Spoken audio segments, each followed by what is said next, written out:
नमस्कार दोस्तों, tally RP9 course के लेक्चर 5 में आपका स्वागत है।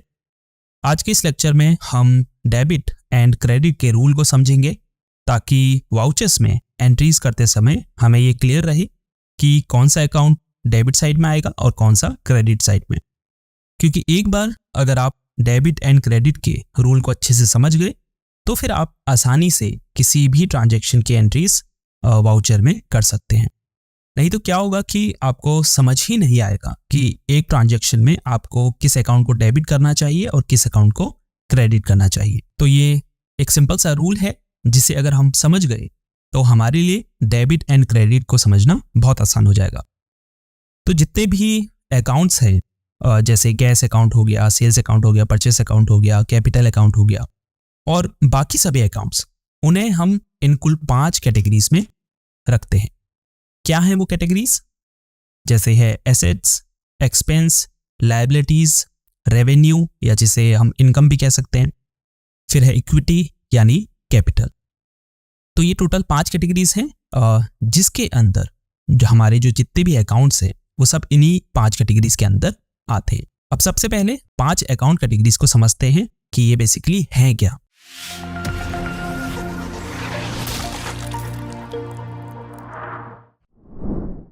तो फर्स्ट अकाउंट कैटेगरी है एसेट्स यानी संपत्ति। Assets are resources owned by a business that hold economic value and can be used to generate future benefits. यानी एसेट्स जो हैं वो एक बिजनेस द्वारा ओन्ड वो रिसोर्सेज होते हैं, यानी वो संसाधन होते हैं जो कुछ इकोनॉमिक वैल्यू होल्ड करते हैं। मतलब उनकी कुछ वैल्यू होती है या उनकी कुछ कीमत होती है in terms of money. For example, आपके पास एक जमीन है तो वो आपका एक एसेट है, यानी आपकी एक संपत्ति है जिसकी एक कीमत है, यानी आप उसे बेच सकते हैं या उसे रेंट पर दे सकते हैं जो आपको रेवेन्यू या फिर इनकम जनरेट करके देगी। तो एसेट्स जो है वो एक बिजनेस के या बिजनेस द्वारा ओन्ड वो संसाधन होते हैं जिनकी एक इकोनॉमिक वैल्यू होती है, जिसे यूज करके वो बिजनेस भविष्य में फायदा ले सकते हैं। एसेट्स के यहाँ कुछ एग्जाम्पल दिए गए हैं जो एक बिजनेस ओन करता है। जैसे है कैश। तो अगर एक बिजनेस के पास कैश है या कैश में मनी है, या फिर अगर बैंक में भी उसके पास फंड्स हैं, यानी उसने बैंक में पैसे जमा किए हुए हैं जिसे वो इमीडिएटली जो है एक्सेस कर सकता है, तो वो उस बिजनेस की संपत्ति है जिससे वो और माल खरीद कर रेवेन्यू या इनकम बेसिकली जनरेट कर सकता है। दूसरा है अकाउंट रिसीवेबल। अकाउंट रिसीवेबल का मतलब होता है कि अगर किसी कस्टमर ने आपसे उधार में माल खरीदा तो वो भी बिजनेस का एक एसेट है जिसे कस्टमर बाद में जो है आपको पे करेगा। तो ये जो है अकाउंट रिसीवेबल में आता है और वो एक बिजनेस का एसेट होता है, यानी कस्टमर की आपके प्रति एक देनदारी है। तो वो देनदारी जो है अकाउंट रिसीवेबल में आती है और उसे एक बिजनेस का एसेट माना जाता है। फिर है इन्वेंट्री, जो सेल करने के लिए स्टॉक में आइटम पड़ा हुआ है, वो भी जो है एक बिजनेस का एसेट होता है। फिर है फिक्स्ड एसेट्स, जैसे लैंड हो गया, बिल्डिंग्स हो गई, मशीन्स हो गई, बिजनेस में यूज होने वाले इक्विपमेंट्स हो गए। तो जितने भी टेंजिबल एसेट्स हैं जिनकी लाइफ 1 साल से ज्यादा होती है वो आते हैं आपके फिक्स्ड एसेट्स के अंदर और वो एक बिजनेस के एसेट्स होते हैं। इसके अलावा इंटेंजिबल एसेट्स हो गए, जैसे कॉपीराइट हो गया या पेटेंट हो गया, ये सभी एक बिजनेस के एसेट्स के अंदर आते हैं। इसके अलावा इन्वेस्टमेंट हो गई, जैसे एक बिजनेस ने कहीं इन्वेस्टमेंट कर रखी है, स्टॉक्स में करी है या बॉन्ड्स में करी हुई है, जहां से उसे रिटर्न्स मिलेंगे, तो वो भी जो है एक बिजनेस का एसेट होता है। इसके अलावा प्रीपेड एक्सपेंसेस हो गई, जैसे अगर एक बिजनेस ने माल खरीदा और उसकी जो है एडवांस में पेमेंट कर दी तो वो जो है प्रीपेड एक्सपेंस में आता है और वो भी एक बिजनेस का एसेट होता है। या फिर अगर एडवांस में रेंट पे किया तो वो भी जो है एक बिजनेस का एसेट है। तो ये सब जो है एक बिजनेस के एसेट्स में आते हैं। दूसरा है लायबिलिटीज यानी देनदारी। लायबिलिटीज आर ऑब्लिगेशंस और डेट्स दैट अ बिजनेस ओज टू एक्सटर्नल पार्टीज। यानी अगर एक बिजनेस की किसी बाहरी पार्टी के प्रति कोई देनदारी है या कोई डेट है, यानी कोई उधार है, तो वो एक बिजनेस की लायबिलिटीज होती है। फॉर एग्जाम्पल, अकाउंट पेएबल है। अकाउंट पेएबल क्या होते हैं? अगर एक बिजनेस अपने सप्लायर से उधार में माल खरीदता है तो वो अकाउंट पेएबल में आता है और वो एक बिजनेस की उस सप्लायर के प्रति एक लायबिलिटी होती है, यानी एक देनदारी होती है, क्योंकि उसने उधार में माल खरीदा है और उस पैसे को उसे बाद में उस उधार को बेसिकली उसे बाद में पे करना पड़ेगा। दूसरा है लोन पेएबल, यानी एक बिजनेस ने अगर किसी बैंक से या किसी फाइनेंशियल इंस्टीट्यूशन से लोन लिया है तो वो भी एक बिजनेस की उन बैंक के प्रति या उन फाइनेंशियल इंस्टीट्यूशंस के प्रति एक लायबिलिटी है। ऐसे ही टैक्सेस पेएबल हैं, जैसे इनकम टैक्स पे करना है, तो ये भी जो है एक बिजनेस की लायबिलिटी होती है गवर्नमेंट के प्रति या फिर अपनी टैक्स अथॉरिटी के प्रति। तीसरी अकाउंट कैटेगरी पर बढ़ते हैं जो है एक्सपेंस यानी खर्चे। Expense accounts represents the cost incurred by the business to generate revenue, यानी रेवेन्यू जनरेट करने के लिए एक बिजनेस की जो कॉस्ट लगी यानी उसका जो खर्चा हुआ उसे हम एक्सपेंस कैटेगरी में डालते हैं। एग्जाम्पल के लिए आपने रेंट पे किया या सैलरीज एंड वेजेस एक्सपेंस आपके हो गए, यानी जो एम्प्लॉय को आपने सैलरी दी या मजदूरी आपने दी। यूटिलिटीज एक्सपेंसेस हो गए, जैसे इलेक्ट्रिसिटी बिल हो गया, वाटर बिल हो गया, टेलीफोन बिल हो गया, तो ये भी जो है आपके एक्सपेंसेस में आते हैं।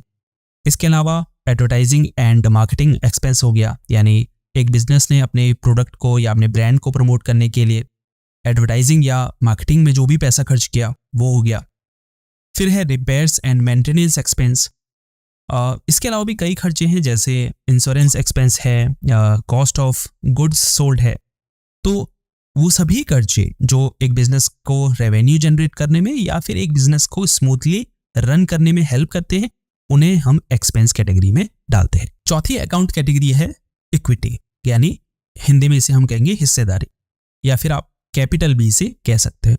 Equity represents the owners stake in the business including investments and retained earning. तो इक्विटी या कैपिटल का मतलब है एक बिजनेस में उसके ओनर्स का स्टेक, यानी उसके ओनर्स की हिस्सेदारी, जिसमें ओनर्स के द्वारा की गई इन्वेस्टमेंट और रिटेन्ड अर्निंग, ये दो चीजें शामिल होती हैं। तो पहला है ओनर्स कैपिटल, यानी एक बिजनेस को शुरू करने के लिए उसके ओनर्स द्वारा जो इन्वेस्टमेंट की गई या जो पैसा लगाया गया, मान लीजिए 10 लाख रुपए लगाया, तो वो जो 10 लाख रुपए है वो ओनर्स का उस बिजनेस में कैपिटल है या इक्विटी है। दूसरा है रिटेन्ड अर्निंग्स। फॉर एग्जांपल एक कंपनी का जो है 1 साल का नेट प्रॉफिट है 50 लाख रुपए। अब कंपनी क्या करेगी, इस प्रॉफिट को उसके ओनर्स या शेयर होल्डर्स में बराबर बांट देगी, जिसे कहते हैं हम डिविडेंड्स।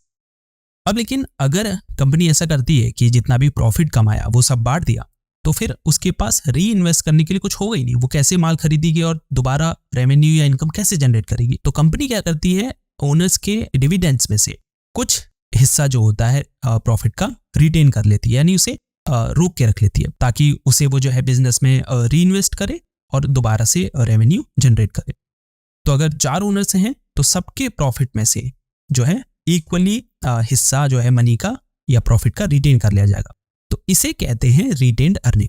तो ये भी जो है उन ओनर्स का उस बिजनेस में कैपिटल होता है या इक्विटी होती है। लास्ट कैटेगरी है रेवेन्यू या income. Revenue accounts track the income earned by the business from its primary activities, example sales of goods और सर्विसेज।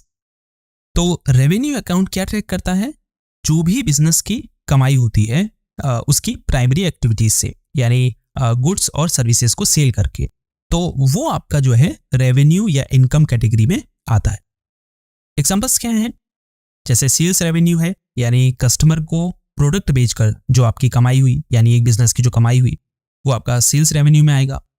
सर्विस रेवेन्यू हो गया, यानी कोई सर्विस के बदले अगर चार्ज किया है तो वो सर्विस रेवेन्यू में आएगा। इंटरेस्ट इनकम हो गई, जैसे इन्वेस्टमेंट के थ्रू अगर एक बिजनेस ने इंटरेस्ट कमाया या फिर लोन पर इंटरेस्ट कमाया या फिर बैंक में जो उसकी मनी डिपॉजिट है उस पर अगर उसे कोई इंटरेस्ट मिल रहा है तो वो आपका इंटरेस्ट इनकम में आएगा।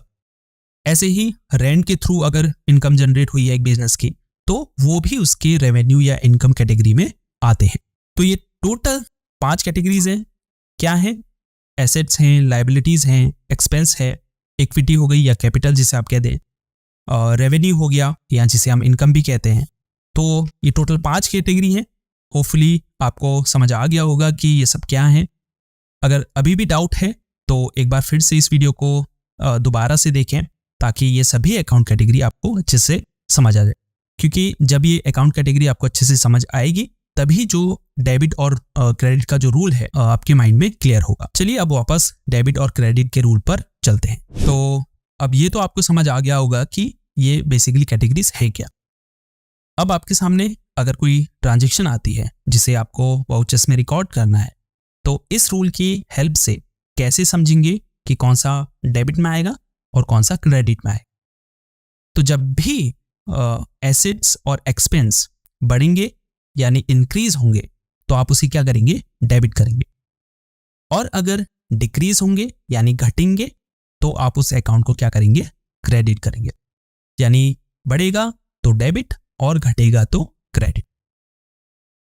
दूसरा, अगर लायबिलिटीज, रेवेन्यू या इक्विटी घटेगा तो डेबिट और बढ़ेगा तो क्रेडिट। यहां उल्टा है, ऊपर बढ़ने पर डेबिट है, यहां पर घटने पर डेबिट है।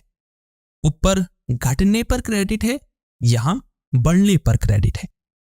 तो चलिए इसे एक एग्जांपल से समझते हैं। तो एग्जांपल है purchase goods of INR 5 lakh in cash, यानी आपने 5 लाख कैश देकर माल खरीदा। अब टैली के हिसाब से देखें तो यहां पर कौन से दो अकाउंट इफेक्ट हुए हैं।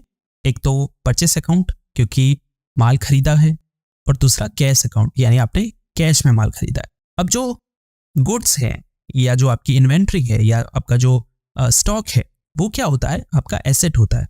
अभी हमने पीछे वीडियो में जाना था। और यहाँ पर जो है आपकी इन्वेंट्री या आपका स्टॉक जो है बढ़ रहा है क्योंकि आपने माल खरीदा है तो आपके पास और माल आया, तो वो क्या हो रहा है, आपका बढ़ रहा है।